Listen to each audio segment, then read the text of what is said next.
¿Qué tal? Buenos días, jóvenes. ¿Cómo les va? Muy buenos días. Increíble. Buenos días. Buen día. Vamos a iniciar en unos 3 minutos. ¿Sabes? Muy buenas.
Bien, jóvenes. Vamos a dar inicio entonces a la clase de hoy. Tal vez antes de empezar con el contenido, quisiera preguntarle si alguien tiene alguna duda respecto a su examen parcial, alguna pregunta que haya visto ahí que tal vez le haya causado duda, o si tuvo algún problema durante la realización de este examen parcial. La idea de esto es como que ir sondeando también cómo les fue con esta modalidad que la universidad pues está impulsando para los parciales a partir de este semestre. Entonces, cualquier comentario es bienvenido, digamos. Voy a tratar de tomar en cuenta lo que ustedes digan para mejorar tal vez la forma de los parciales, cumpliendo siempre con lo que la universidad dice, pero tratando de buscar ahí un equilibrio. Entonces, por favor, me dejan saber si tienen algún comentario, alguna sugerencia.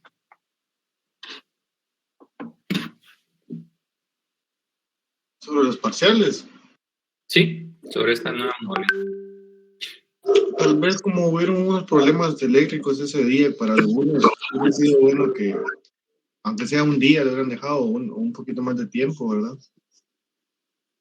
Sí, pues, problemas de... ¿Qué tipo de problemas tuvieron algunos? Perdón.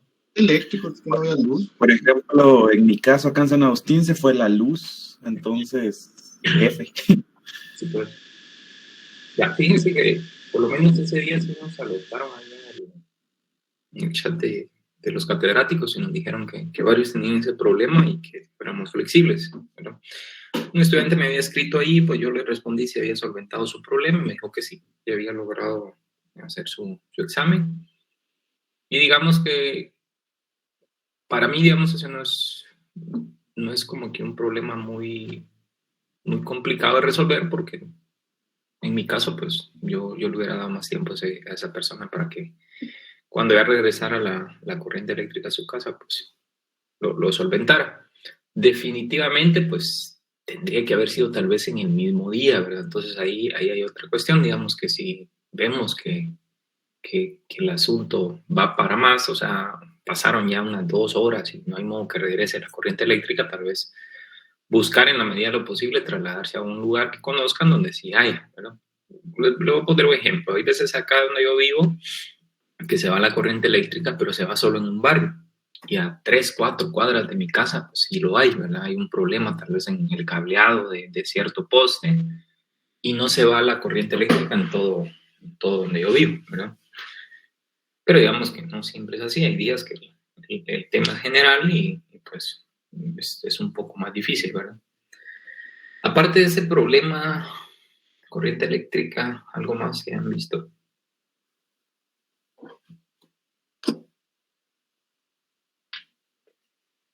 ¿No? Tal vez no es su caso, ¿verdad? Pero sí, tal vez con algunos catedráticos, tal vez algunos tuvieron dudas y no fueron resueltas en el momento, pero solo eso, tal vez.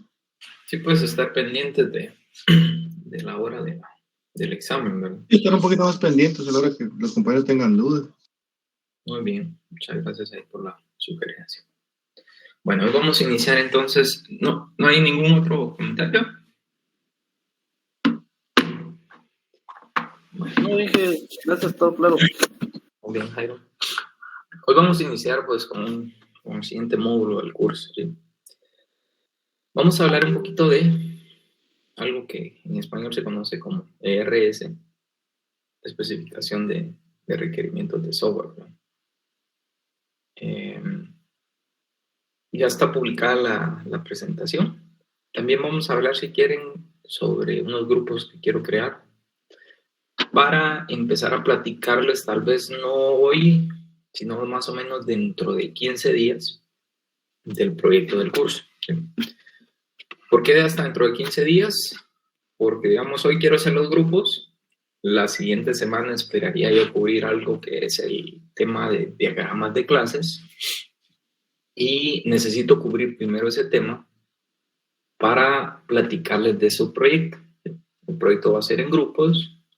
Y si quieren les adelanto de qué es el tema nada más, así de forma hablada. Van a tener que realizar una especie de exposición práctica.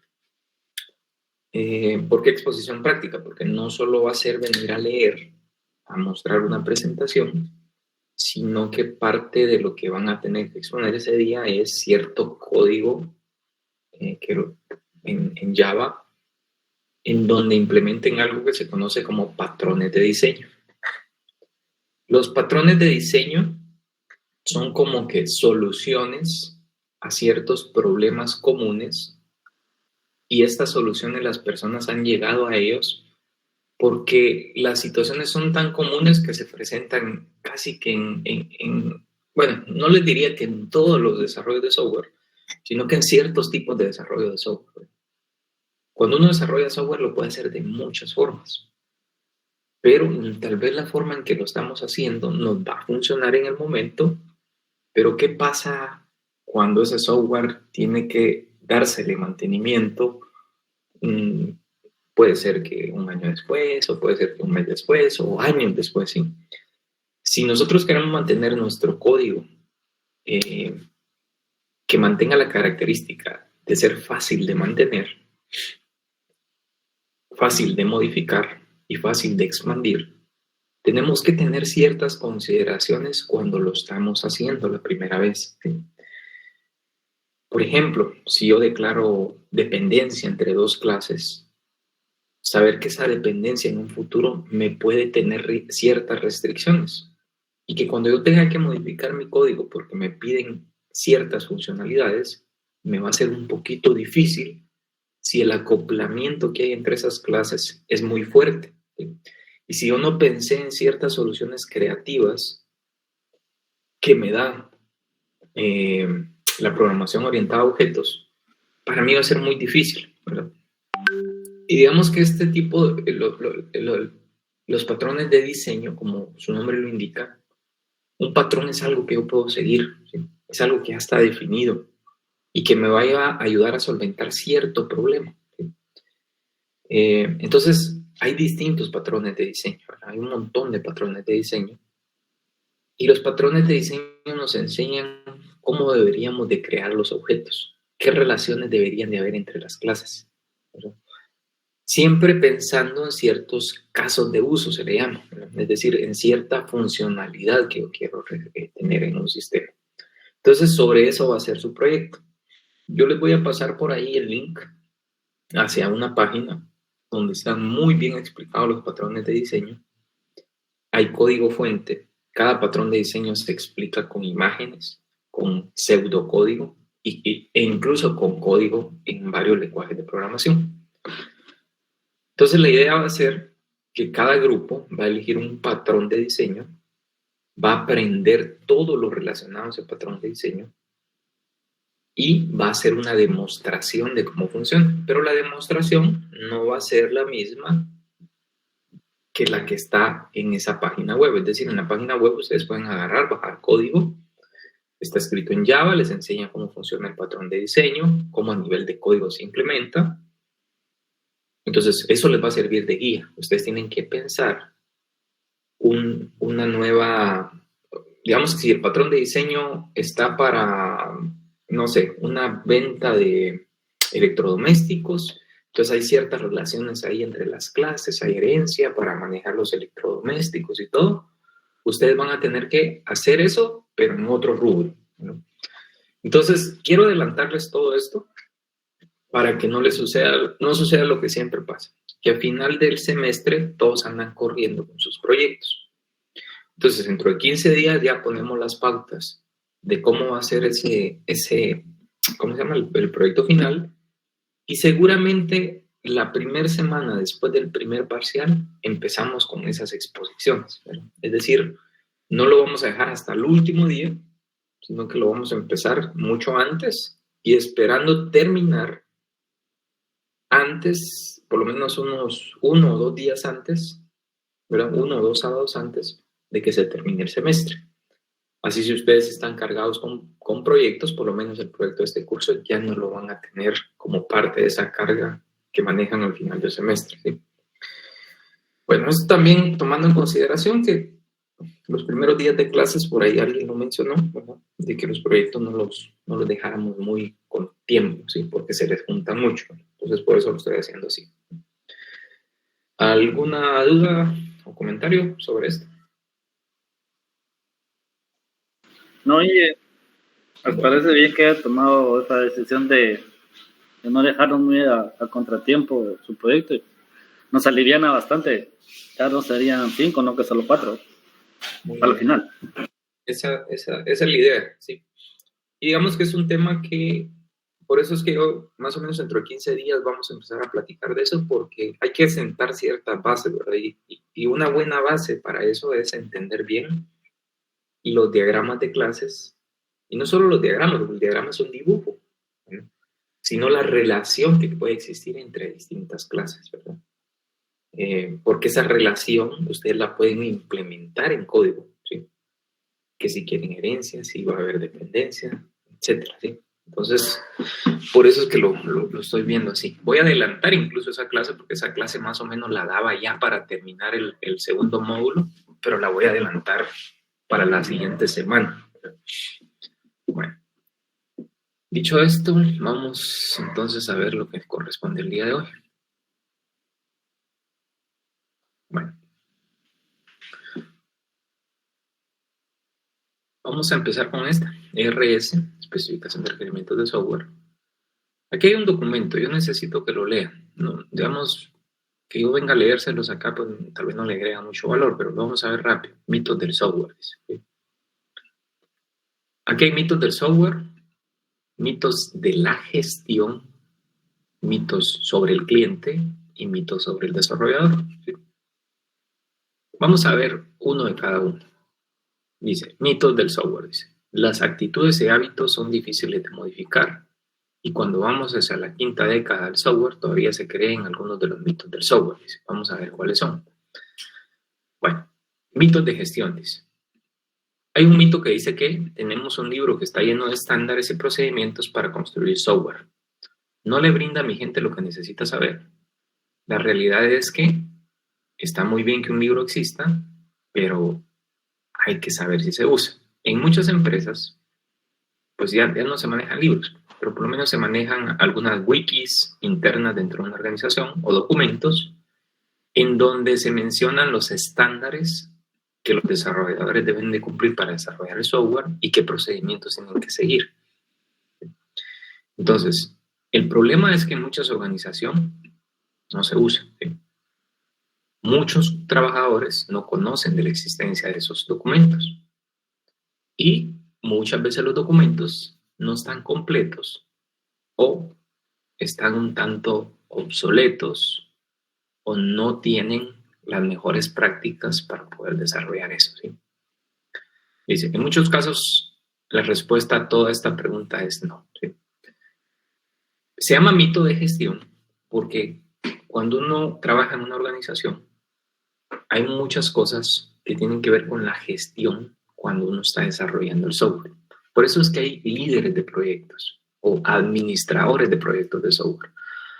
Porque este rol es el que se encarga de todas las gestiones necesarias para que podamos culminar con un proyecto de desarrollo. ¿Sí? Muchos temas administrativos, coordinar equipos. Pero un administrador va tal vez a brindar mejores resultados cuando ya fue un desarrollador. Eso yo lo he notado en la práctica. Cuando llega un administrador que nunca ha desarrollado software, las cosas se complican y se complican para el equipo de desarrollo. Pero cuando llega un administrador que ya pasó por ser un desarrollador, las cosas fluyen mejor porque tiene un mayor conocimiento de cómo funciona todo ese proceso de desarrollo. ¿Sí? Entonces aquí van a encontrar ustedes mitos y la realidad sobre la gestión y el desarrollo del software. Luego van a encontrar una serie de mitos sobre los clientes. Por ejemplo, dice, hay un mito que dice que una declaración general de los objetivos es suficiente para comenzar a escribir programas. Mucha gente dice, no, solo platicar con el cliente y que te diga más o menos qué quiere y con eso empezás. ¿Verdad? La realidad es que una mala definición inicial es la principal causa de un trabajo hecho por gusto, trabajo baldío. ¿Sí? Dice, es esencial una descripción formal y detallada del ámbito de la información, qué funciones quieren, cómo quieres que sea el rendimiento, interfaces con otros sistemas, ¿verdad? Criterios de validación, ¿verdad? Estas características pueden determinar solo después de una exhaustiva comunicación entre el cliente y el analista. Mito del desarrollador, dice. Una vez que escribimos el programa y hacemos que funcione, nuestro trabajo ha terminado. ¿Sí? La realidad no es esa. Dice, alguien dijo una vez, cuanto más pronto se comience a escribir código, más se tardará en terminarlo. Entre el 50% y el 70% de todo el esfuerzo dedicado a un programa se realizará después de que se le haya entregado el software al cliente por primera vez. Entonces, estos mitos es bueno que ustedes los conozcan, ¿verdad? Algunos tal vez nunca los experimenten, pero la mayoría de estos sí. Por ejemplo, muchos desarrolladores piensan cuando les asignan un proyecto, lo que quieren a veces es terminarlo. O sea, desde que se los acaban de asignar ya quisieran ellos terminarlo. Muchas veces empiezan entusiasmados con el inicio de un proyecto y a medida que el tiempo avanza ese entusiasmo se empieza a perder, ¿verdad? empiezan a, como que cuando uno tiene un proyecto nuevo se siente como, bueno, voy a construir algo nuevo, lo voy a hacer así, así, así, pero en el camino uno va perdiendo a veces el ánimo. Y no es que sea malo, lo que pasa es que a veces nos gustan retos, resolverlos y tener otro reto y resolverlo y otro reto y resolverlo. Pero cuando el reto es muy grande y lleva mucho tiempo, como que uno empieza como a aburrirse un poquito en ese desarrollo, ¿sí? Entonces, es importante que se haga un buen análisis de los sistemas. ¿Verdad? Si yo no puedo ir con mi cliente una vez, con una entrevista nada más, y con eso es suficiente para poder empezar a escribir código, ¿sí? Seguramente lo que va a pasar es que en el transcurso del tiempo, mientras yo esté codificando, van a surgir algunas cosas que pudieron haber surgido desde el inicio y me va a tocar que deshacer mucho de lo que hice o cambiar mucho de lo que hice. Y esto es peor aún si el software ya está funcionando. Por eso es que aquí dice que entre el 50 y el 70% del desarrollo o del esfuerzo que se le tiene que dedicar a algo se dedica después de haber entregado algo ya en funcionamiento al cliente. Porque en el camino surgen nuevas necesidades, nuevas ideas, correcciones que hay que hacer, cosas que se hicieron de cierta manera y que hay que cambiarlas. Bueno, entonces, por favor, lean este documento. Ahí está publicado, se llama Mitos del Software, ¿sí? Bueno, luego vamos a hablar de estos dos. Vamos a entrar a la presentación, que es esta.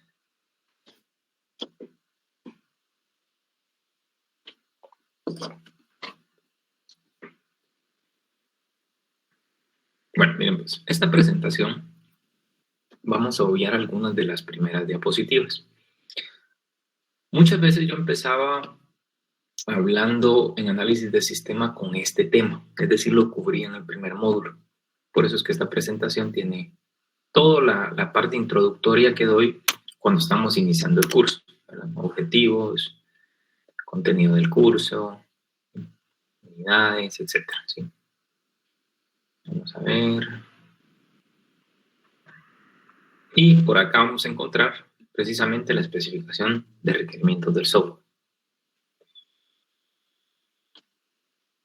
Especificar los requerimientos del software es poder indagar con los clientes que quieren cuando necesitan un sistema, y especificarlos es buscar una forma de escribirlos, ¿sí? de tenerlos en algún lugar con cierto formato, con ciertas consideraciones, y que eso nos permita tener una base sobre la cual empezar a construir el software, ¿sí?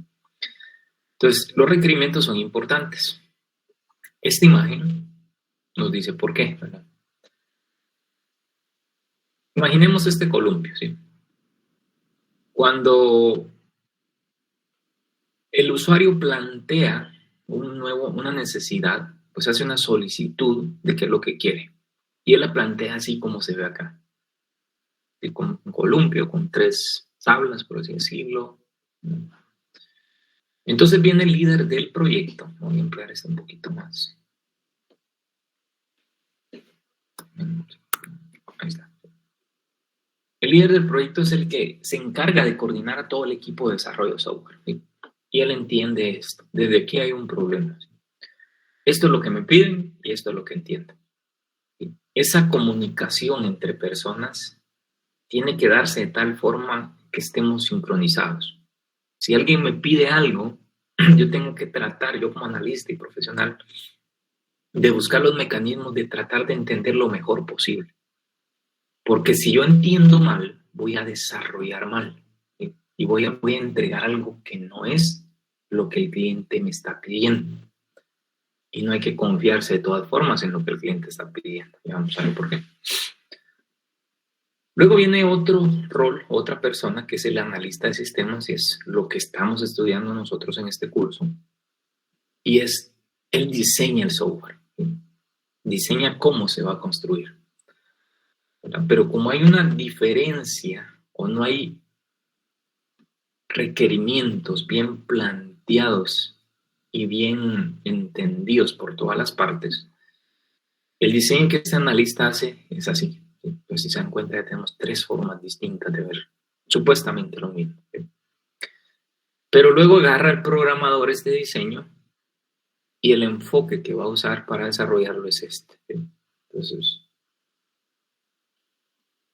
en el mundo del software existen personas que en teoría tienen mucha experiencia y se vuelven consultores, ¿verdad? Entonces hay empresas que contratan consultores precisamente para que los guíen en cómo deberían de hacer las cosas. Entonces un consultor externo, como él no anda pensando en presupuesto, en tiempo, en cantidad de personas, en cómo se va a desarrollar la complejidad, él anda buscando siempre lo mejor. Entonces él va a recomendar, si incluimos en todo este tema a un consultor, su recomendación sería así, lo mejor que puede haber, ¿sí? Lo más cómodo, lo más bonito, lo más caro. Entonces ya tenemos 5 formas de ver supuestamente el software. ¿Sí? En la práctica, todo el mundo se centra en construir y nadie en documentar. ¿Sí?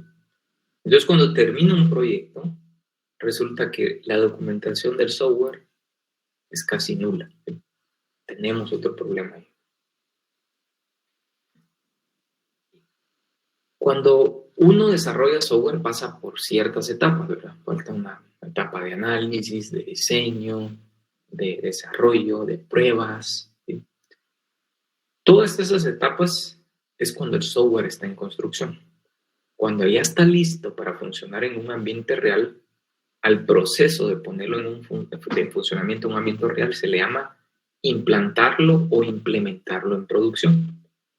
Cuando algo está en producción significa que ya está funcionando con datos, con clientes, con transacciones reales.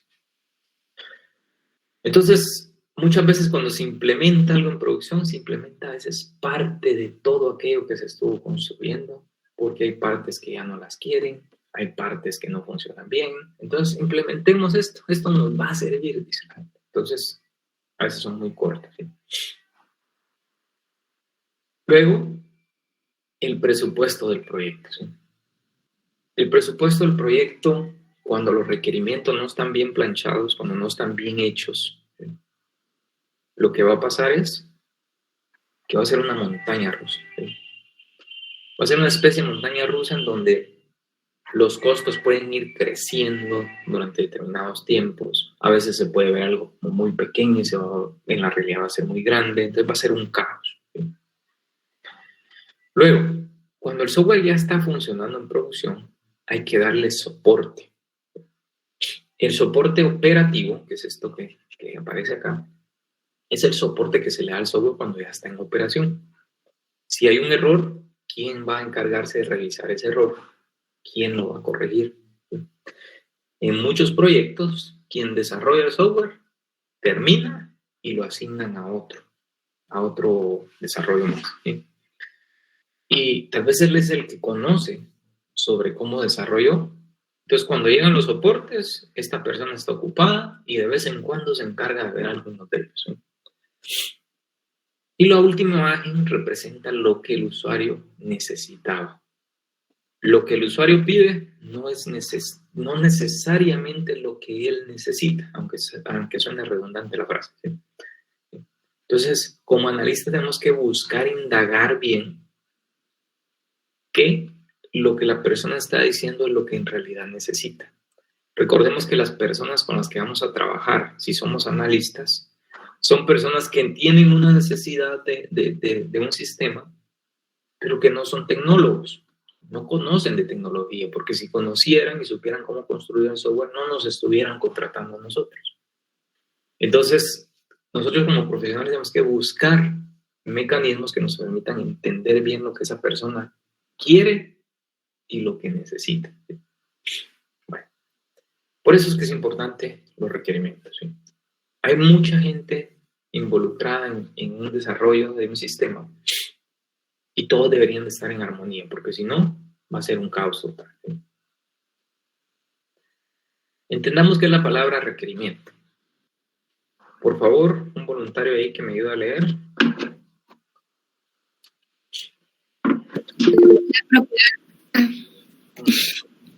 Ahí va. Vamos a ver. Primero Jairo, después me va a llevar Susan y luego que si hay alguien más ahí que levante la mano. Vamos Jairo. La propiedad que debe, requerimiento. La propiedad que debe ser cumplida para solucionar un problema del mundo real. PMBO, ¿qué significa? Proyecto Management Instituto. Condiciones o necesidades de un usuario para resolver un problema o alcanzar un objetivo. Instituto Electrical of Electrodomésticos. ¿Qué significa eso? Ahorita lo vamos a ver. No se preocupe, sí. Bueno, aquí hay dos definiciones de qué es un requerimiento. La primera está dado por el PMI. El PMI es el Instituto de Administración de Proyectos. Este instituto es como que una entidad internacional donde muchos profesionales que se encargan de administrar proyectos han desarrollado ciertas guías que permiten a cualquier persona que se dedica a gestionar proyectos seguirlas. Esas guías tienen buenas prácticas y tienen cierta metodología que en teoría si las seguimos pues vamos a estar menos propensos a fracasar en un proyecto, ¿sí? Esa guía se llama PMBOK, ¿sí? Project Management Body of Knowledge, ¿sí? Es un compendio de conocimientos para la administración de proyectos, ¿sí? Hay certificaciones, digamos, si yo me quiero dedicar a administrar proyectos, yo puedo certificarme con el PMI como un administrador de proyectos y esa certificación es internacional, ¿sí? Luego tenemos otra definición que es de IEEE, que es el Instituto de Ingenieros Eléctricos y Electrónicos, algo así, ¿sí? Esta es otra entidad muy reconocida a nivel internacional que también tiene ciertas guías, ciertos estándares para pues un montón de cosas al final de cuentas, ¿verdad? Temas de desarrollo, temas de proyectos, temas de tecnología, ¿verdad? Hay un montón de guías ahí y estándares. Entonces aquí hay dos definiciones de lo que es un requerimiento. La propiedad que debe ser cumplida para solucionar un problema o la condición o necesidad de un usuario para resolver un problema, ¿verdad? Son dos formas de ver qué es un requerimiento. Bueno. Un poquito. Ayuda, por favor, Susana. Ok. Especificación de requerimientos de software. Es una descripción detallada del software que desea ser construido. Incorpora requerimientos funcionales y no funcionales de un sistema. Los requerimientos funcionales. Una función es algo que hará el sistema. Describe una interacción entre el sistema y su ambiente. Requerimientos no funcionales. Describen restricciones que limitan las opciones de solucionar el problema. Restricciones cuantitativas o precisión, comúnmente no impuestos por el cliente. Gracias. Entonces, un IRS es una descripción de cómo queremos que sea el software que vamos a construir, ¿sí?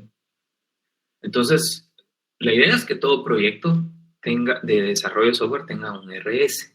Un IRS es un documento en donde hay ciertos lineamientos de qué tiene que llevar ese documento, pero que si lo llenamos nos va a ayudar a entender mejor qué es lo que vamos a construir previo a iniciar la fase de desarrollo. ¿Qué es lo que tiene un IRS? De forma muy general, tiene dos tipos de requerimientos, los funcionales y los no funcionales. Los funcionales, como su nombre lo indica, describen lo que va a hacer un software, las funcionalidades que va a tener. Si esto es para una farmacia, entonces un requerimiento funcional podría ser agregar medicamentos al sistema, emitir una factura, realizar una venta, ¿sí? Todo eso es una funcionalidad del software, imprimir un reporte.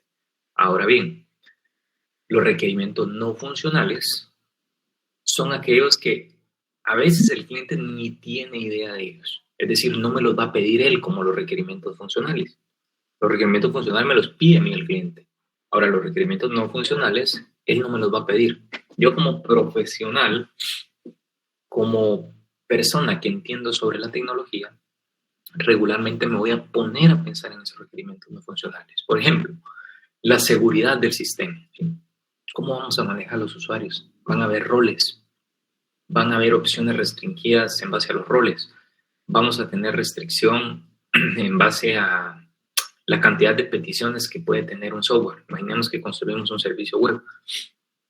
¿Será común que mi servicio web esté experimentando cargas en donde en menos de un minuto yo voy a tener cientos o miles de peticiones? ¿Qué voy a hacer si eso sucede? Voy a poner limitantes en cuanto a la cantidad de veces que me pueden invocar en un periodo de tiempo. ¿Verdad? Un montón de cosas que nosotros como ingenieros tenemos que aprender, ¿sí? Temas de seguridad, la disponibilidad del software, el tema de protección o encriptación de datos, por ejemplo.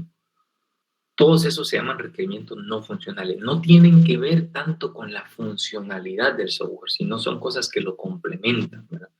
En algunos casos son restricciones que le vamos a poner, ¿verdad? Bueno, vamos a continuar.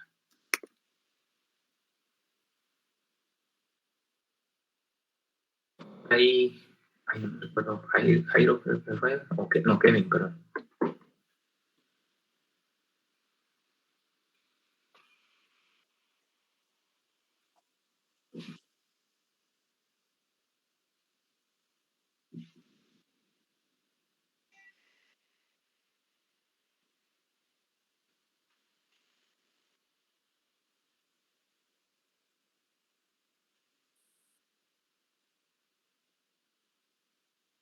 Muy bien, gracias.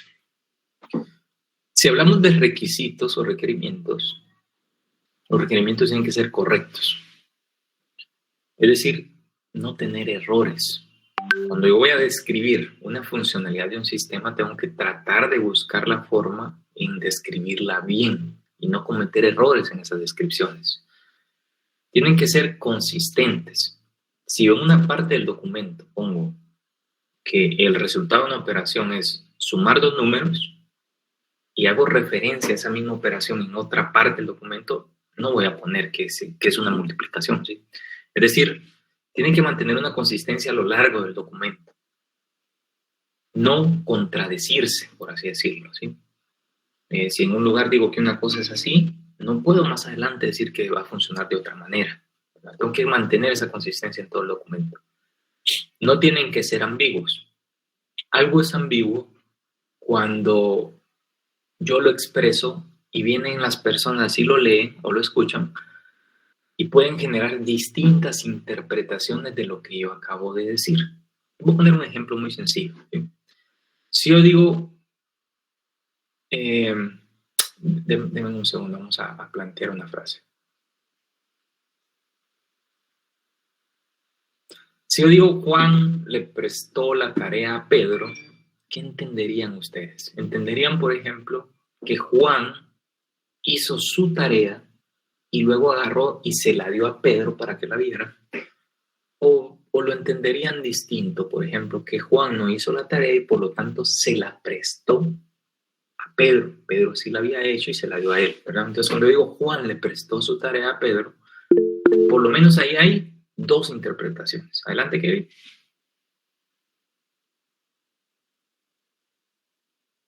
Sí, esa es otra, ¿verdad? Entonces, hay que tener cuidado. Cuando nosotros hablamos, en nuestra mente sabemos qué es lo que queremos decir.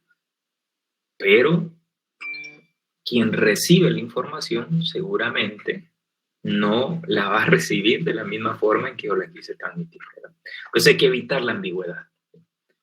Eso es como que no tuviéramos definida precedencia de operaciones cuando hacemos multiplicaciones y divisiones o sumas y restas juntos en una misma operación. Si no hay precedencia de operadores, lo que va a pasar es que vamos a tener resultados distintos de una operación matemática, ¿verdad? Entonces, por eso es que se definen las precedencias en las operaciones matemáticas para que todo el mundo, independientemente quien sea, si toma en cuenta esa precedencia, el resultado de realizar una operación va a ser el mismo. Bueno, son completos, dice. Esto se ve de dos formas. Externamente, un requerimiento es completo si tiene todo lo que necesita un cliente. Internamente, dentro de un documento, un requerimiento es completo si no hay referencias que no están definidas dentro del mismo. Por ejemplo, en un documento yo puedo decir los campos que tiene que tener la información de un producto van a ser definidos en el anexo número 5. Y no existe el anexo número 5, lo que estoy teniendo ahí es algo incompleto. Estoy leyendo un documento donde me dice que va a haber algo que no existe, ¿verdad? Hay que tener cuidado entonces con esa redacción. Bueno, vamos a continuar. Por favor, ¿alguien más que me quiera ayudar acá? Que levante la mano. Adelante, Francisco. Características del ERS. ¿Son realistas? ¿Puede el sistema hacer lo que el cliente desea? ¿Describen algo necesario para el cliente? Verificables. Un requisito es verificable si existe algún proceso finito que conste razonable que pueda probar que el producto de software cumple con el requisito. Son rastreables, trazables, el origen de cada requisito está claro y se posibilita la referencia de cada uno de estos requisitos en desarrollos futuros o incrementos de la documentación. Muchas gracias. Bueno, cuando vamos a definir un requisito, digamos que aquí lo que estamos aprendiendo es que de alguna forma vamos a tener que buscar entender lo que un cliente quiere y luego plasmarlo en un documento. Entonces, ese proceso es una toma de requerimientos, de requisitos, ¿verdad? Entonces, los requerimientos voy a tener que yo tener cuidado. Primero, si un cliente me pide algo, yo tengo que pensar si lo que me está pidiendo se puede hacer. Si se puede hacer, es porque es algo realista, ¿verdad? No puedo venir y solo porque el cliente me pide algo que yo sé que es imposible de hacer, decir sí, ¿verdad? O sea, yo no puedo definir un requerimiento que no sea posible de realizar, ¿sí? Por muchas restricciones posibles, ¿verdad? Restricciones tecnológicas, restricciones de presupuesto, etcétera, ¿verdad? O porque no existe alguna tecnología que pueda tal vez hacer algo como lo que el cliente quiera, ¿verdad? Otra cosa que tengo que poner a pensar es que si voy a plantear un requisito es porque es algo que es necesario para el cliente, ¿verdad? Yo tengo que ponerme a pensar si en realidad lo que me está diciendo es algo necesario y yo darle mi opinión a ese cliente también. Verificables. ¿Cómo puedo verificar un requisito? Si el cliente me pide a mí algo, yo tengo que tener una forma de demostrarle que ese algo fue hecho, ¿verdad? No sé, si me pide a mí un módulo para imprimir reportes, pues eso es algo verificable. ¿Por qué? Porque de alguna forma yo en algún momento le voy a mostrar el reporte y se va a dar cuenta que fue hecho. Rastreables. Los requisitos cambian a medida que el paso del tiempo pues se da, ¿sí? A medida que el tiempo pasa, los requisitos cambian. Entonces tenemos que tener una forma de rastrearlos. ¿Qué significa esto? Que si hoy viene el cliente y me dice que el resultado de una operación es A más B, pero dentro de un año me dice que es A más B más C, y dentro de 8 años me dice que es A por B, sacándole la raíz cuadrada C, yo tengo que mantener un historial de esos requisitos.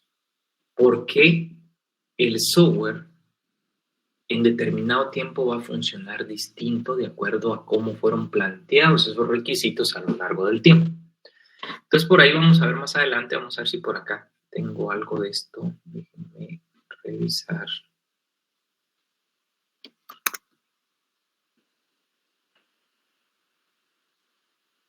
Vamos a ver. No, yo creo que lo tengo más adelante. Pero bueno, ¿cómo se logra esto de rastreable? Fíjense que, yo no sé si ustedes han visto un documento donde estén planteados los requisitos del software, pero muchos documentos manejan como un historial de versiones. Entonces dicen, cuando se crea el documento la primera vez le dicen fecha, por ejemplo, hoy 20 de agosto del 2022, definición inicial de los requerimientos, hecha por Juan Pérez y autorizada por Pedro. Si en un año ese documento cambia, agrega una nueva fila a esa tablita, en donde dice, por ejemplo, 15 de julio del 2023. Hoy modificamos la forma en que se hacen los cálculos para tal reporte. Y lo hizo Luis y lo autorizó María. ¿Sí? Entonces llevan una tablita de cómo ha ido cambiando el documento. ¿Sí? Esa es como una forma visual de ver, digamos que de tener en el documento qué cambios ha tenido a lo largo del tiempo. Pero la mejor manera de hacer esto es de la misma forma en que manejamos el código fuente. El código fuente hay que versionarlo. De modo tal que cada cambio que le hagamos al código fuente podamos tener todo el historial de cómo ha cambiado, por ejemplo, una clase. ¿Sí? Entonces, si yo versiono mis requisitos, lo que voy a tener es el historial de cómo ha cambiado ese documento a lo largo del tiempo. ¿Sí? Eso también es importante.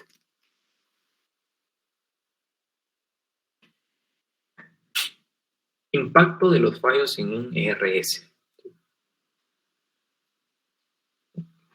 Dice, proporción de errores en cada una de las fases de desarrollo. Tenemos la fase de codificación, la fase de requisitos, de diseños y otros. Fase con porcentaje de errores de un proyecto. Resulta que cuando se analizan los proyectos, se puede ver que en la realidad esto pasa. Muchos errores de un proyecto que ya está terminado, ¿no? O que ya lleva buen tiempo en desarrollo, se dan porque el 56% de las veces el error fue porque se plantearon mal los requisitos. El 27% es porque los requisitos generaron un diseño mal o hubo un error cuando se diseñó el sistema. El 7% de los errores cuando se codificó y el 10% que agrupa otras fases. Entonces, muchos piensan que los errores se dan cuando el programador codifica mal algo, ¿sí? Pero no. Muchos de los errores vienen desde que se especificaron los requisitos, y eso es un problema.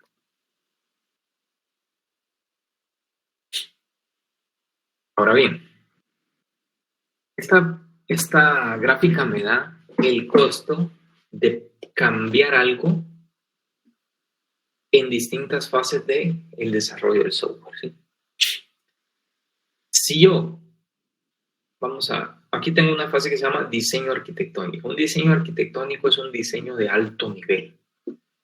Cuando uno dice de alto nivel es que es un diseño general, no tan específico, no tan detallado, sino un diseño general que me permite saber más o menos cómo voy a construir el software, qué tecnología voy a usar, qué tipo de base de datos, qué lenguaje de programación, si voy a hacer un desarrollo en capas o si voy a hacer un desarrollo de microservicios,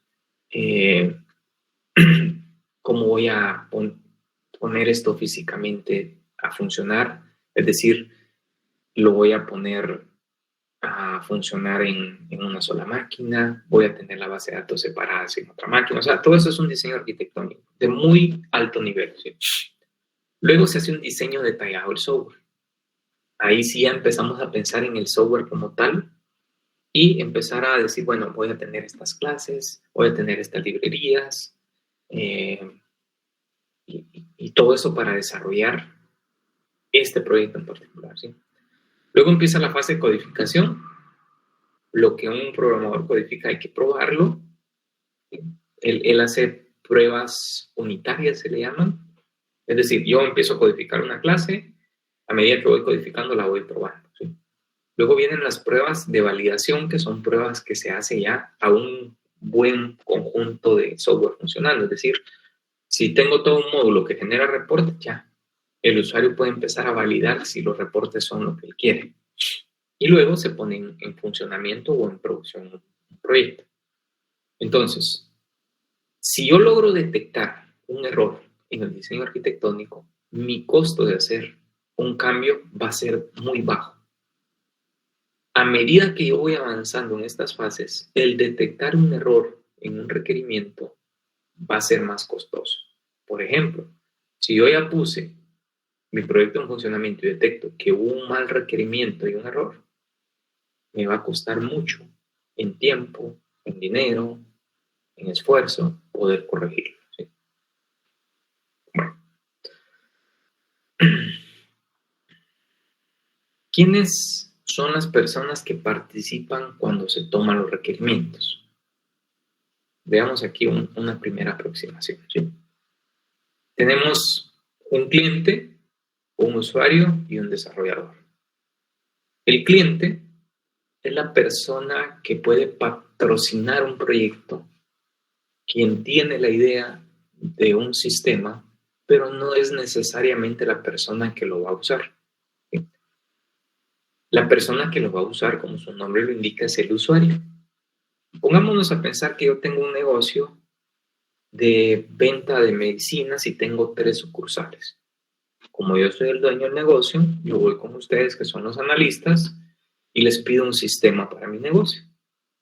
¿Verdad? Yo soy el cliente que voy a trabajar en conjunto con ustedes, o le voy a solicitar algo. Pero hay que ponerme a pensar que yo no soy quien va a usar el sistema, sino las personas que yo tengo encargadas en cada tienda. Van a ser personas que yo les pago para que me atiendan el negocio. Esos son los usuarios. Esta distinción es importante porque a veces quien pide no sabe exactamente cómo funcionan las cosas ya en operación. Entonces es importante tomar en cuenta siempre al usuario final, a aquella persona que va a hacer uso del software, no tanto el que lo patrocina, también hay que tomarlo en cuenta, pero son 2 perspectivas distintas, ¿sí? Entonces, el cliente proporciona el financiamiento para que se desarrolle, ¿sí? Entonces el desarrollador va a tener una obligación con el cliente.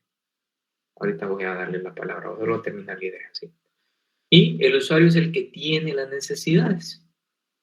Entonces, yo voy a desarrollar algo que satisfaga esas necesidades. Adelante, Jairo. Yo creo que eso se da en todas las ramas de la industria donde uno trabaja, porque muchas veces los gerentes que no han tenido un ciclo de crecimiento en la empresa, de poder decir de que vinieron desde abajo y llegaron a donde están pasando todas las facetas y áreas que constituyen una institución, no saben cómo funcionan realmente las operaciones, porque muchas veces ahí en la empresa donde yo trabajo, los gerentes solicitan estos que meten presión para que subamos los volúmenes de producción, pero no se ponen a pensar en los problemas que pueden suscitar en dicho proceso, porque muchas veces se molestan los sellos, el tipo de salida que estamos usando no es el apropiado, el tiempo que se está dando para quemar los sellos no es el necesario que se tiene que utilizar para que aguante más tiempo, las mangas no aguantan, y son un montón de variables que pueden ejecutar, pero el cliente en sí, como usted lo menciona, solo solicita, mientras el operador pues sabe en sí qué problemáticas pueden suscitar al momento de realizar ciertas operaciones. Sí, la verdad es que es muy común, ¿sí? Y precisamente mencionaste algo importante, es que mucha gente no conoce el ámbito operativo. Ellos conocen el ámbito ejecutivo. Y muchas veces son personas que, digamos, terminan llegando a esos puestos precisamente sin haber conocido el primer ámbito, el operativo. Fíjense que, por ejemplo, algo que me llamó mucho la atención es, hace muchos años, unos 10 años más o menos, algunas personas que trabajaban conmigo, que eran compañeros de universidad, decidieron moverse de empleo. Y una compañera que se fue a trabajar a McDonald's. Y me contó que lo primero que hacían en McDonald's es que ella iba como un puesto, como un analista de desarrollo de software, algo tecnológico, pero la mandaron, no sé si 1 o 2 semanas, a un restaurante, a atender, a servir, a estar en la cocina. La pasaron por varias áreas. Yo no tenía nada que ver con temas de un restaurante de McDonald's. La pusieron, por ejemplo, como cajera, etc. Pero era precisamente para que entendiera muchas cosas que si la llevan directamente a desarrollar software no la va a entender. Entonces, en cierta forma, nosotros la molestábamos porque le decíamos que de pasar de programar pasó a ser cajera o algo así. Y no es que tenga algo malo el ser cajero ni que sea más el programar, sino que son ámbitos distintos, ¿verdad? Sobre ese sentido hacíamos la broma, ¿verdad? Pero nos contaba que precisamente lo hacen por eso, ¿verdad? Para que por lo menos tengan una forma de de tener un contacto directo con sus clientes finales, ¿sí? Los clientes en este caso, pues quienes iban a comprar a un restaurante y que entendieran un poquito cómo funcionaban las cosas antes de llevarla a un ámbito donde tenía que desarrollar el software para esas personas que, por ejemplo, están en esos restaurantes. Entonces es una forma que usan algunas empresas para poder como que disminuir un poquito ese problema de entendimiento. Bueno, vamos a continuar, ¿sí?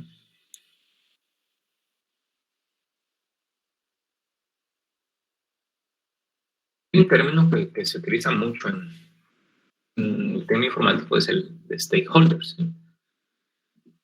Los stakeholders son todas las personas que están involucradas o interesadas en un proyecto, ¿sí?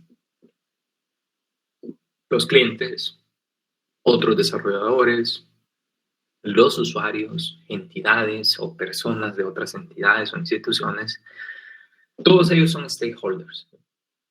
Entonces, cuando hablemos de stakeholders, es todas las personas que están involucradas en un proyecto de forma directa o indirecta, por así decirlo, ¿sí?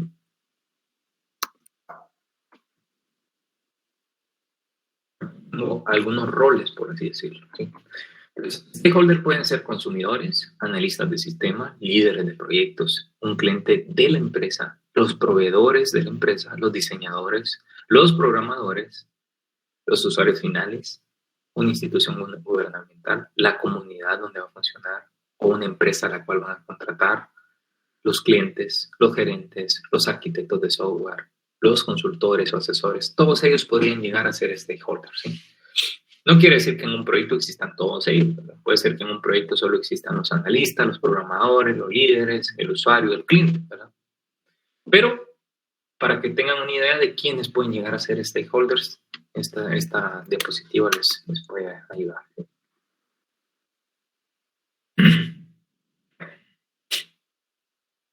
¿Qué cosa nos facilita a nosotros el proceso de poder tomar requerimientos? Primero, tener un compromiso. Tener buena comunicación, respeto y honestidad. Estas son cualidades que van a servir como facilitadores en el proceso cuando ustedes estén tomando requerimientos, ¿sí? Si no tienen buena comunicación con el cliente, va a ser un desastre. Si no tienen compromiso con lo que están haciendo también, si no son honestos y no tienen respeto por lo que hacen o por las personas con las que interactúan, va a ser muy difícil, ¿sí? Entonces son como cualidades que les van a permitir a ustedes facilitar ese proceso de la toma de requerimientos, ¿sí? ¿Cómo se obtienen los requerimientos? Porque hemos hablado mucho de que la especificación de requerimientos de software, que es importante, que nos va a ayudar, pero ¿cómo los obtenemos? Bueno, para eso existe algo que se conoce como la ingeniería de requerimientos, ¿verdad? Y la ingeniería de requerimientos nos define como que algunas fases o actividades para poder tomar los requerimientos, ¿sí? Estas fases son identificar las necesidades del negocio, desarrollar los requisitos que satisfagan las necesidades del negocio y gestionar esos requisitos. Son tres como actividades generales, ¿verdad? Yo tengo que identificar cuáles son las necesidades que tiene mi cliente. Pero quiero ver si aquí tengo alguna descripción. No, creo que sí. Vamos a ir a verlo, ¿sí? Si yo quiero identificar las necesidades del negocio, yo tengo que terminar entendiéndolo. Yo platicando con algunos compañeros de trabajo les digo que nosotros terminamos entendiendo cómo funcionan las cosas porque si nosotros nos dedicamos a desarrollar sistemas para distintas empresas, tenemos que entender el negocio de cada una de ellas. Si yo me voy a trabajar a un banco a desarrollar un sistema, tengo que entender cómo funciona el banco. Si yo me voy a una farmacéutica, tengo que entender cómo funciona eso. Si yo me voy a un supermercado, tengo que entender cómo funciona el supermercado, ¿sí? Entonces, nosotros como ingenieros tenemos que entender el mundo para poder después brindar soluciones informáticas que satisfagan las necesidades de cierto negocio, ¿sí? Entonces, para identificar las necesidades, yo tengo que estudiar el dominio del problema. El dominio es todo lo que está relacionado con el problema que quiero resolver, ¿sí? Identificar aspectos positivos y negativos de la situación actual de la empresa donde yo voy a ir a desarrollar un software, ¿verdad? Hay que entender lo que está mal para no hacerlo y hay que entender lo que está bien para replicarlo. Hay que estudiar el modelo de negocio del cliente, es decir, cómo funciona su negocio, ¿verdad? El entorno tecnológico del cliente, es decir, si yo voy a un lugar a querer resolver algo con tecnología, tengo que entender qué tecnología actual tiene. Tienen computadoras, tienen laptop, manejan tablet, dispositivos móviles, tienen internet, plan de datos, tienen impresoras, tienen una red corporativa, cuál es el conocimiento de las personas respecto a tecnología, todo eso lo tengo que entender, ¿sí? Si yo quiero que lo que voy a dar yo a esa empresa funcione y sea un éxito, tengo que tener en cuenta todas estas cosas. Obtener y documentar las necesidades de clientes y usuarios, ¿sí? Todo eso es identificar las necesidades del negocio, ¿sí? Y es la primera de las actividades de la ingeniería de los requisitos, ¿verdad? Luego hay que desarrollar los requisitos que satisfagan esas necesidades, ¿verdad? Y todos estos requisitos hay que gestionarlos. Vamos a avanzar, ¿sí? Primero se empieza con una visión general del sistema, ¿sí? Hay que empezar a plantear una visión general. Luego vamos a definir requisitos específicos. Por ahí les voy a pasar una plantilla de un documento que les dice a ustedes qué es lo que tienen que tener, por lo menos una especificación de software, ¿sí? Es una plantilla que los puede guiar a ustedes en qué requisitos tienen que tomar en cuenta, ¿sí? Definir las posibilidades de integración del sistema, si el sistema se va a integrar con otro sistema de otra organización o de la misma organización. No es lo mismo a documentar los requisitos que analizarlos, ¿sí? Analizar los requisitos es que si yo los documenté, hay que revisarlos, hay que estudiarlos, ¿sí? Para ver, por ejemplo, la calidad de esos requisitos. ¿Será que están bien planteados? ¿Será que lo estoy considerando todo? ¿Será que no puedo mejorar esto? ¿Será que este requisito no está enlazado con otro? ¿Sí? Y una vez que yo hago una verificación, paso a un proceso de validación. Adelante, Susan. Inge, entonces un analista en nuestra área también documenta los requisitos y los analiza. Sí, la verdad es que todo esto que estamos hablando, en realidad el analista, digamos, depende cómo lo maneje la organización, pero un analista debería hacer eso, analizar. Hay empresas que tienen separado el analista del diseñador, y no el diseñador gráfico, sino el que realiza el diseño del sistema, pero para mí debería ser uno solo. Quien analiza el sistema, quien toma los requerimientos, podría ser una persona que diseñe el sistema, ¿sí?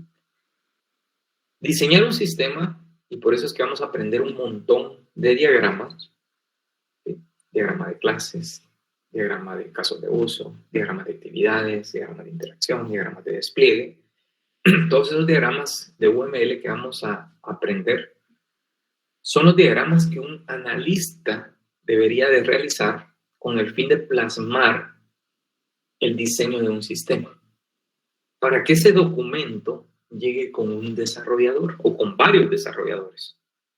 Entonces el analista es como ese puente entre el cliente o el usuario que tienen una necesidad y el desarrollador que es el que lo va a programar, ¿sí? Entonces los desarrolladores son especializados en eso, en desarrollar, en codificar, pero el analista debería ser especializado en analizar requerimientos, en sacar las necesidades, en plasmarlas para que alguien más que lo va a desarrollar lo entienda. En la práctica, muchas veces el mismo programador es el mismo analista, ¿sí? El problema ahí es que no hay especialización. La persona no se especializa en ser un buen analista, tampoco se especializa en ser un buen desarrollador. Está jugando dos mundos que la teoría nos dice que deberían de estar separados, ¿sí? Pero en la práctica muchas veces no se separan. ¿Estamos bien ahí? Sí, gracias. Bueno, vamos a ver. Y me ayude con la gestión de los requisitos, de los requerimientos, que sería la tercera actividad de la ingeniería de requisitos.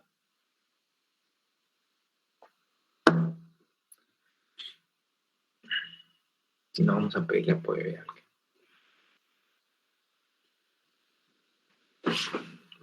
Deme un segundo, disculpen, ahorita me regreso.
Perdón ahí por la pausa. Por favor, Johnny, Ariel, ayúdame aquí con la gestión de los requerimientos.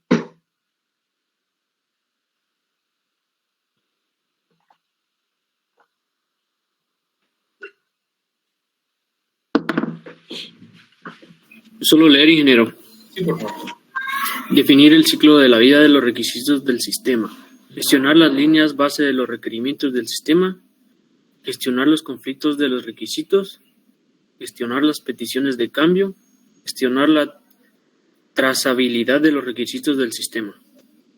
Muy bien. Si se dan cuenta, las tres áreas de la ingeniería de requisitos, la primera es identificar las necesidades. Con eso, solo identificarlas. Luego, desarrollar los requisitos, es decir, describirlos, analizarlos, verificarlos. Y luego, gestionar los requisitos. ¿Qué es gestionar algo? Pues es manejarlo en sus distintas etapas. En este caso le llaman definir el ciclo de vida de los requisitos. Un requisito puede ser, así como el desarrollo de software tiene un ciclo de vida, los requisitos también. El ciclo de vida del desarrollo de software, que es todas las etapas por las cuales pasa el software.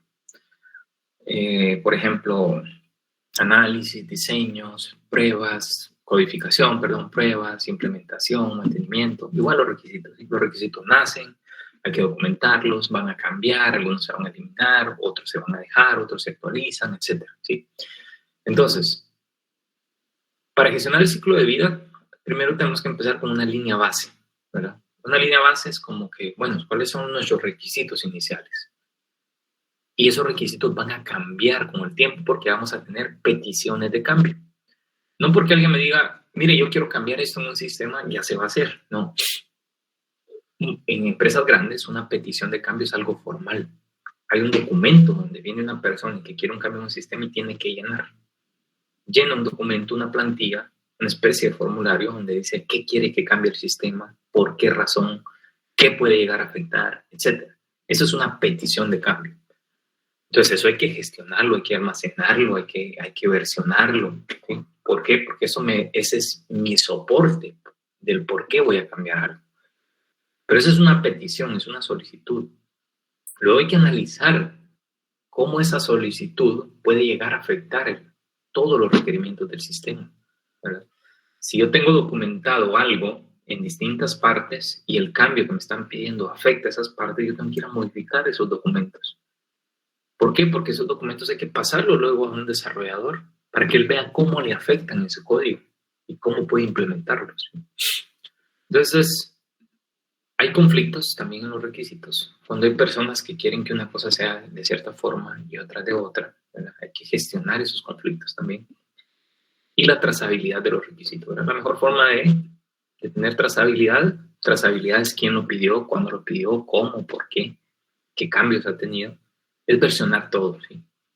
Pero versionando algo, pues no garantizo la trazabilidad nada más, sino que el contenido de lo que yo estoy versionando tiene que darme la información suficiente para saber por qué un requisito hoy o por qué una funcionalidad hoy se comporta de cierta forma, ¿sí? Yo podría trazar un mapa de cómo ha cambiado ese requisito a lo largo del tiempo, quién lo ha pedido y por qué. Fíjense que donde yo trabajo, muchas veces me dicen, miren, hay un caso.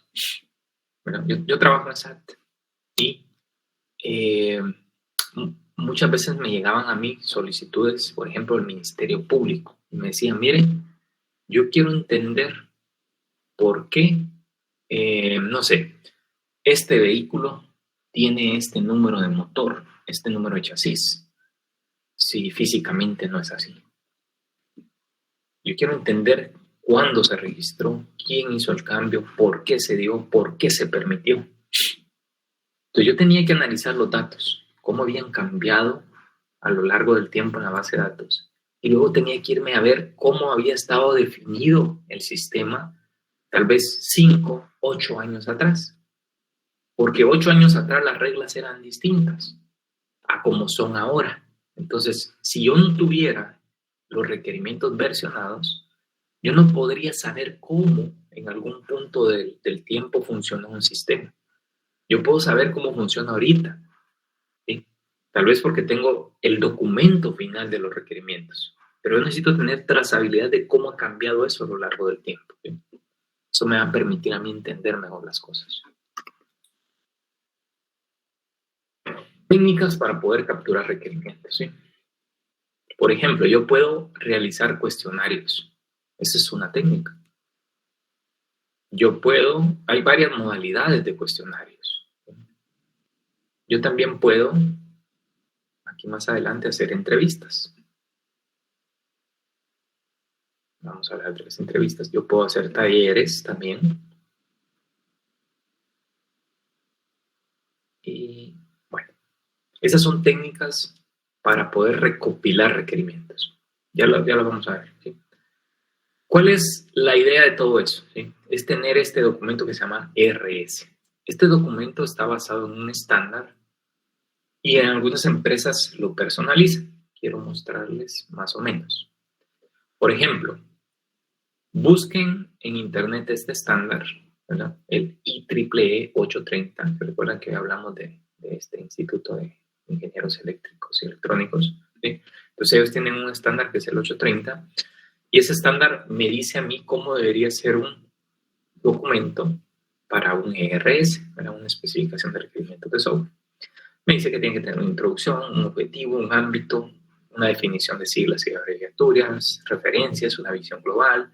Luego entra un capítulo de descripción general, donde tenemos la perspectiva del producto, qué funciones va a tener, cuáles son las características del usuario, cuáles son las limitaciones generales, los supuestos y dependencias, los requisitos futuros que puede tener un sistema, cuáles son los requisitos ya no de forma general sino específicas, ¿sí?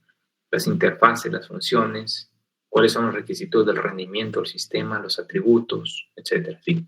Y por cada requisito, ¿sí? O sea, por cada, digamos, cuando aquí hablamos de requisitos específicos, yo tengo que poner, por ejemplo, cuál es el requisito funcional, una introducción de ese requisito, cuáles son las entradas, el procedimiento y las salidas, ¿verdad? Para cada requisito, ¿sí?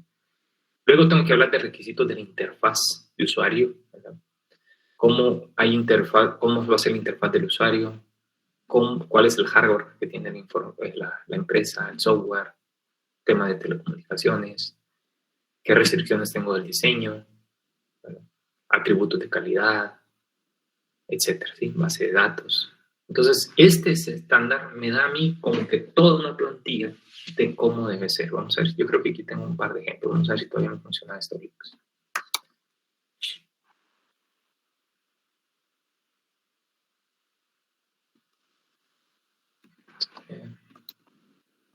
Aquí, bueno, entonces está en inglés.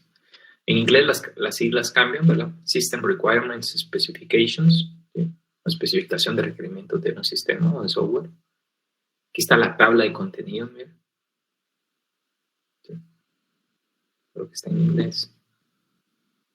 Entonces, algo así debe lucir una especificación de requerimientos de software. Obviamente acá no es una especificación para un sistema en particular. Esta es como una plantilla que les dice a ustedes cómo debería ser, por ejemplo, los casos de uso, prototipos, etc. Entonces, esta es más como una plantilla, ¿sí? Vamos a ver otra por ahí.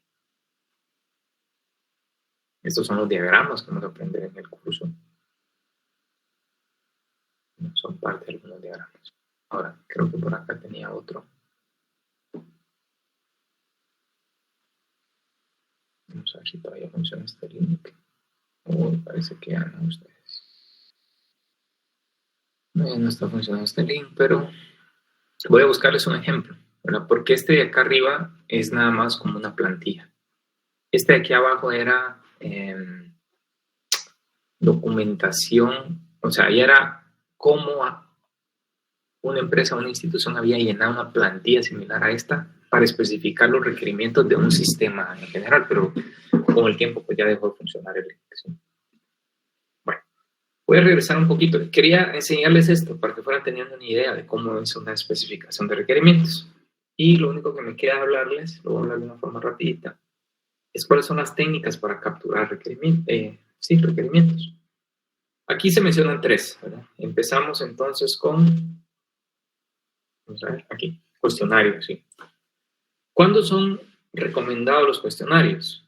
¿Verdad? Cuando son muchas las personas. Y si yo quiero obtener información de 2 o 3 personas, mejor hago una entrevista, ¿sí? Tal vez no tiene mucho sentido un cuestionario con 2 o 3 personas, ¿sí? Vale. Entonces es recomendable para más de 30 personas. Es recomendable para tener una base posterior a una entrevista personal, ¿sí?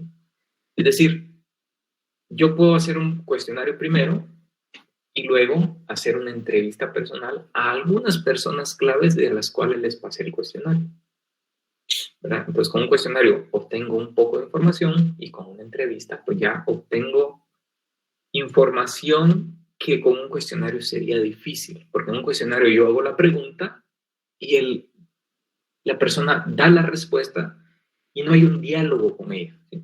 En cambio, en una entrevista sí. Dice, crea un marco para el análisis de resultados, ¿verdad? Me sirve para tener una visión clara de la información.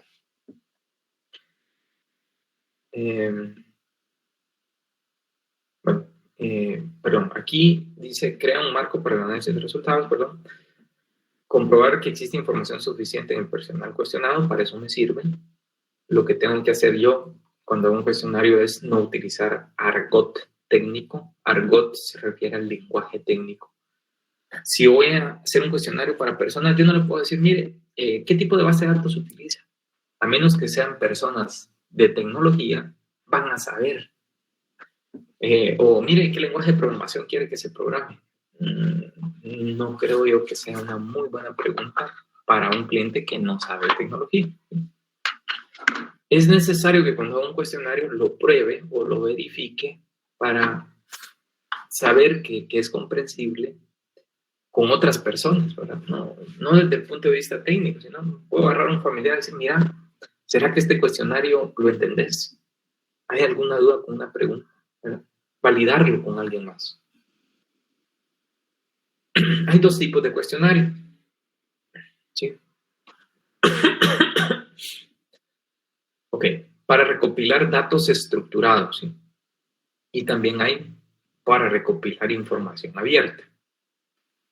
Si yo quiero recopilar datos estructurados, tengo 2 modalidades.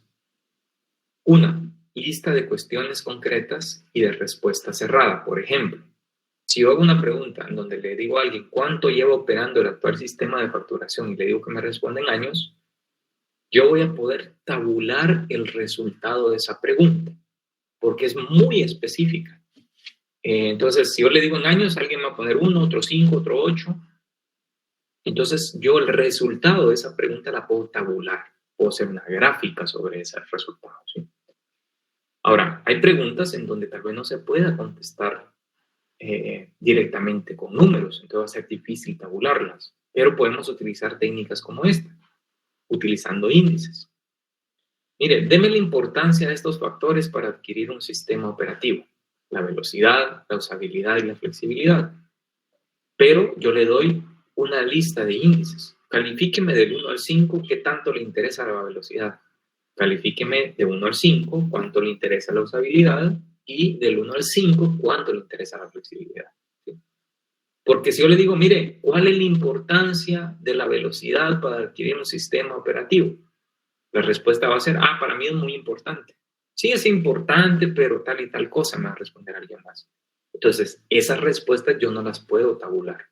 Pero si yo le defino un índice de cómo debe responderme con números, eso sí lo puedo tabular, ¿sí? No sé si se entiende de esta forma. ¿Estamos bien? Sí.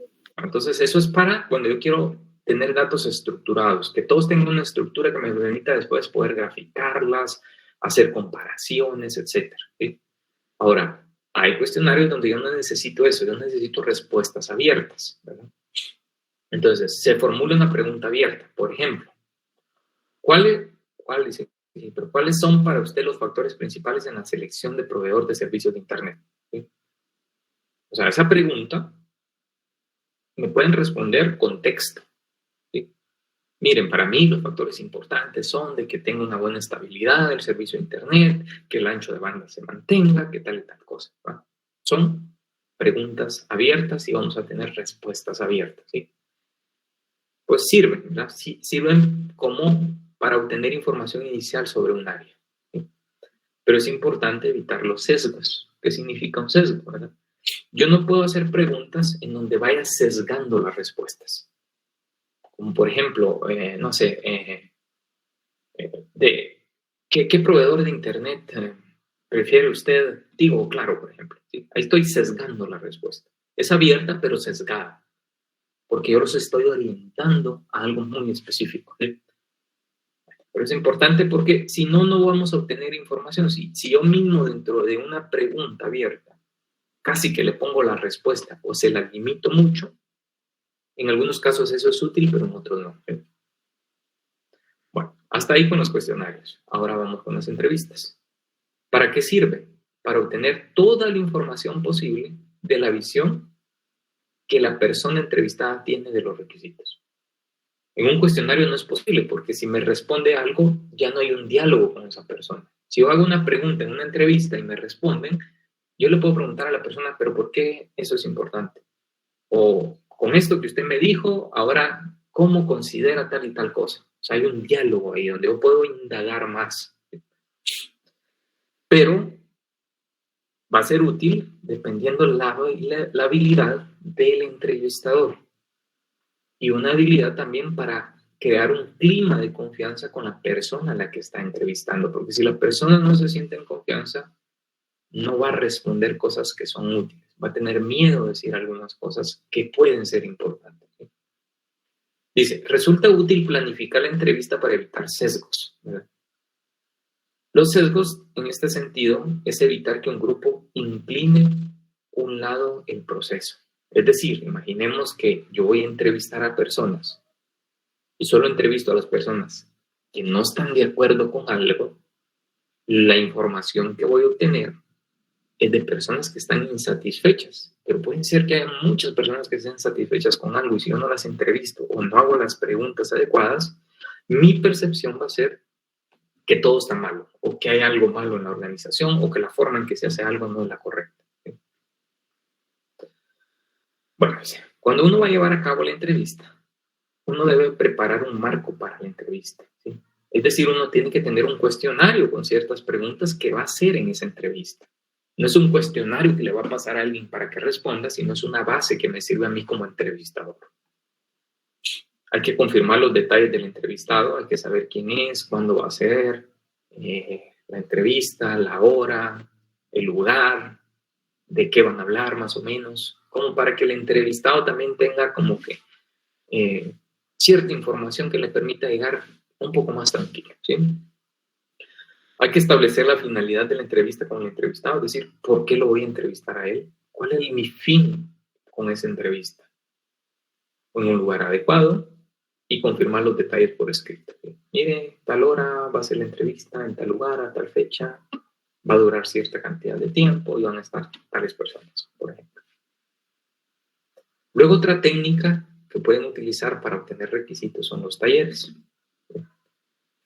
Bueno, los talleres es una reunión donde van a estar ciertas partes interesadas en la construcción de un software.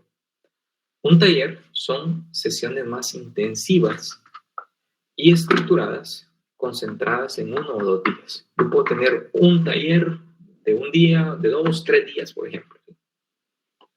Pero hay que preparar ese taller. Primero hay que ver quiénes son los que van a participar en ese taller y facilitarles información histórica. Que vayan al taller con cierta información. Porque en el taller lo que vamos a hacer son ciertas cosas que nos van a permitir que, si todos tienen esa información histórica que les da el contexto de a qué van, obtener requisitos en ese taller, ¿sí? Primero, el taller tiene que ser dirigido por un experto que garantice que todos los participantes aporten su punto de vista. Eso es algo importante. Yo veo personas que no aportan, tratar de buscar una forma de hacerlos hablar, de que den su punto de vista, decirles por qué es importante, conocer qué es lo que ellos necesitan de un nuevo sistema, por ejemplo. ¿Sí? Y también que este experto tiene que garantizar que no se desvíe el propósito del taller. Si vamos a discutir en un taller cómo debería ser un módulo de reportería para una empresa, que no nos pongamos a hablar de todos los problemas que tiene la empresa, de por qué el módulo de ventas no está bien, etcétera, ¿sí? Nos centramos en el objetivo de entender qué es lo que tendría que tener un módulo de reportes, por ejemplo, ¿sí? Los requisitos capturados en el taller se registran junto con todas las cuestiones y acciones resultantes, dice. Los talleres se genera un informe para documentar cuáles fueron los resultados y base de la especificación de requisitos. Y la ventaja es que vamos a tener en un taller reunidos varios participantes. Entonces lo que se genera en un taller a veces es el debate. Porque si yo hago un cuestionario, yo voy a obtener respuestas a mis preguntas de forma escrita tal vez, a quien yo le pase el cuestionario, pero lo que responde una persona, la otra persona no lo va a saber. Lo mismo con una entrevista. La entrevista es como personalizada uno a uno, pero un taller puede generar un debate entre las personas que están participando y los debates son sanos, ¿verdad? Porque cada quien da su punto de vista y ese punto de vista pues hay que tomar en cuenta, ¿verdad? Y ahí salen requisitos, ahí salen cosas importantes que uno tiene que estar muy atento a captarlas y a documentarlas, ¿sí? Entonces dice, tiene la ventaja de reunir a los participantes, pudiendo debatirse las cuestiones más controvertidas y resolver así requisitos aparentemente divergentes, satisfaciendo a las partes, ¿sí? Entonces, estas son las técnicas, ¿sí? Digamos que no es nada como que muy alejado de la realidad, no es nada tan técnico, por así decirlo, pero son habilidades que un analista tiene que tener, ¿sí? El analista es el puente entre las personas que no conocen de tecnología y las personas que van a crear sistemas con tecnología. Entonces tiene que tener de ambos mundos, tiene que tener una buena comunicación para poder captar requisitos, tiene que saber como que indagar dentro de las personas qué es lo que necesitan y luego con toda esa información plasmarla en un documento, generar los diagramas que tengan que generar. Y ahí en esos documentos pueden haber temas tal vez un tanto técnicos, porque por ejemplo los diagramas, una persona común y corriente no los va a entender, pero un programador sí, ¿verdad? Entonces, por eso es que es importante pues, que un analista conozca de esto, ¿verdad? Entrevistas, cuestionarios, talleres, pero que no se lo tome a la ligera tampoco. Un mal cuestionario va a dar malas respuestas, un mal taller va a dar malos resultados, una mala entrevista va a dar malas respuestas, malas interpretaciones. Entonces, todo esto hay que planear, ¿sí? Entonces, con el fin de eso, aquí le tengo otros 2 documentos que van a tener que leer ustedes por su cuenta. Uno es el cuestionario, análisis de sistemas, dice. Y básicamente, aquí dice qué es el cuestionario, cómo deben de usarlo, cómo deben planear el uso del cuestionario, cómo deben de redactar las preguntas, cómo deben de medir los resultados, cómo deben diseñar los cuestionarios, el orden en que van a hacer las preguntas, problemas asociados con cuestionarios, ventajas y limitaciones, ¿sí? Entonces, por favor, leen este documento, ¿no? Es parte de lo que se evalúa también en el parcial. No lo puedo leer todo en una clase porque si no, vamos a tardar mucho. Léanlo por su cuenta. Aquí, ¿por qué el cuestionario? Porque tal vez es uno de los que yo he visto que más problemas tienen, por ejemplo, cuando hacen su tesis. Cuando hacen su tesis, ustedes ponen a veces el cuestionario que le pasaron a la persona donde van a construir el sistema. Y me doy cuenta que son cuestionarios donde las preguntas no aportan en realidad mucha información, ¿sí? Las respuestas a esas preguntas. Ahora bien, eso es más o menos que entiendan la teoría del cuestionario. Y aquí abajo dice cuestionario de requerimientos iniciales. Este documento tiene una serie de preguntas que ustedes pueden hacerle a una persona para empezar a entender algunos requerimientos. Por ejemplo, Si ustedes quieren establecer el perfil del usuario para entender quiénes van a ser los usuarios de un sistema, pues tienen que preguntar nombre, la compañía, cuál es el puesto, cuáles son sus responsabilidades, qué entregables produce él dentro de la organización, a quién, cómo determina el éxito de lo que hace, ¿verdad?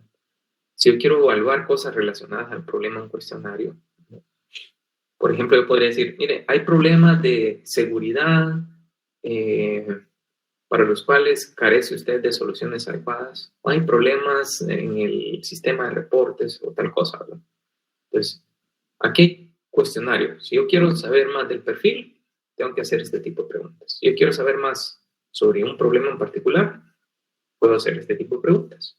Si yo quiero entender el ambiente del usuario, aquí tengo preguntas. Por ejemplo, ¿cuál es tu nivel de educación? ¿Sí?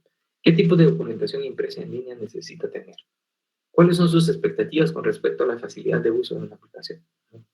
Ahora, si yo quiero tener una especie de resumen para validar el entendimiento del problema, yo podría venir y preguntarle a una persona, ¿verdad? Esto podría servir también por una entrevista, ¿verdad? Mire, usted me dijo que el módulo de reportes usted necesita poder filtrar por tipo de tienda, por administrador de la tienda, por cada operador. ¿Estamos en lo correcto? ¿Verdad? ¿O será que me puede ampliar más de eso? Eso me permite a mí ver si yo entendí bien el problema. ¿Y qué más? ¿Verdad? Evaluando oportunidades, evaluando soluciones del analista, evaluando la necesidad de una aplicación, otros requerimientos, etcétera, ¿sí? Entonces, lean estas preguntas, ¿verdad? Si ustedes van a hacer su tesis del otro año y van a hacerlo en algún sistema, con alguna empresa, con alguna persona, estas preguntas les podrían servir como base para empezar a entender los problemas, ¿sí? o el problema a resolver en una organización. Entonces, por favor, hay 3 cosas que tienen que leer, ¿sí? Los mitos, el cuestionario y esta serie de preguntas. Yo voy a buscarles un ejemplo de un RS y les voy a publicar tal vez una plantilla acá. Aunque yo creo que eso lo tengo más adelante, cuando veamos los casos de uso. ¿Sí? Muy bien. Bueno, sé que hoy fue mucha teoría, pero era importante que conocieran esta parte que muchos obvian respecto al análisis de sistemas, ¿sí? Y es que una persona que necesita un sistema no es tecnóloga, ¿sí? Sabe que un sistema le puede resolver muchos problemas, pero no sabe cómo plantear los problemas, las funcionalidades, los requisitos, y tiene que haber alguien entonces ahí que le ayude en todo eso, y esa persona es el analista de sistemas, ¿sí? Entonces es importante que ustedes conozcan todo este ámbito, porque si más adelante les toca, bueno, les va a tocar, por ejemplo, en su tesis, plasmar un documento muy similar a la especificación de requerimientos de software, ¿verdad? Fíjense que todos los diagramas que vemos acá, yo cuando reviso la tesis de algunos de los alumnos que me asignan, cuando están en su último año, me doy cuenta que no hacen bien los diagramas, ¿verdad? Entonces, ¿por qué? Porque no le ponen asunto a estas clases, porque hasta cierto punto muchos los ven como mucha teoría. Pero es que la teoría en este caso sí se puede llevar a la práctica. Un diagrama mal hecho produce software mal hecho. En UML, por ejemplo, si yo tengo un diagrama y me dice UML que yo tengo que poner una cajita como que es un rectángulo y yo pongo eso como que fuera un rombo, le estoy dando un significado totalmente distinto, ¿sí? Bueno, entonces, por favor, lean estos documentos. No sé si alguien tiene alguna duda antes de finalizar la clase de hoy.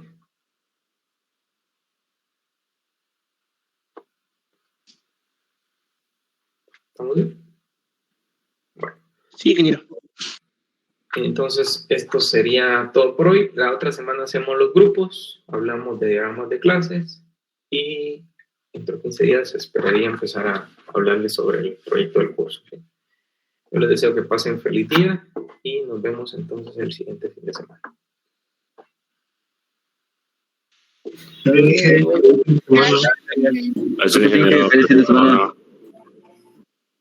Bien, se cuidan.